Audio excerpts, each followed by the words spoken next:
আসসালামু আলাইকুম। মোবাইলে কথা বলতে লাগছিলাম তো সেজন্য শুরু থেকে বিষয়টা বলতে পারি না।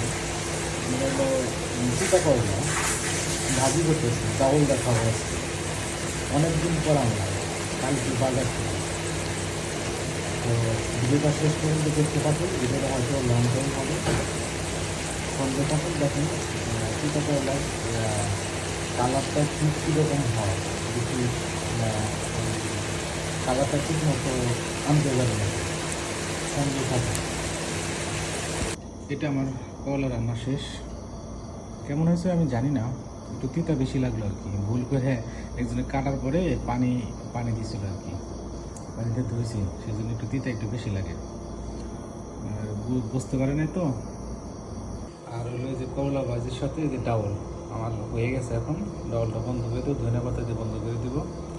ডাউল হয়ে অনেকক্ষণ জাল হয়েছে, অনেক জাল হয়েছে, এত বেশি জাল দেওয়া যাবে না। আর বড় মাছ আর মাংস খেতে খেতে মুখে একবারে রুচি নষ্ট হয়ে গেছিল, মুখে রুচি নষ্ট হয়ে গেছিল।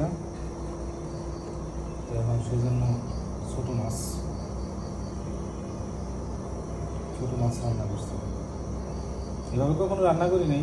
আমার এখানে চাপার লোক আছে তো, ওরা আলু আবার এভাবে পছন্দ করে।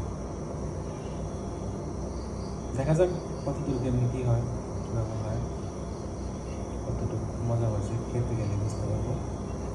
তো আমার এই ভিডিও যদি আপনাদের কাছে ভালো লাগে তাহলে লাইক, কমেন্ট, শেয়ার করে পাশে থাকবেন। ধন্যবাদ সবাইকে, ভালোবাসা অবিরাম।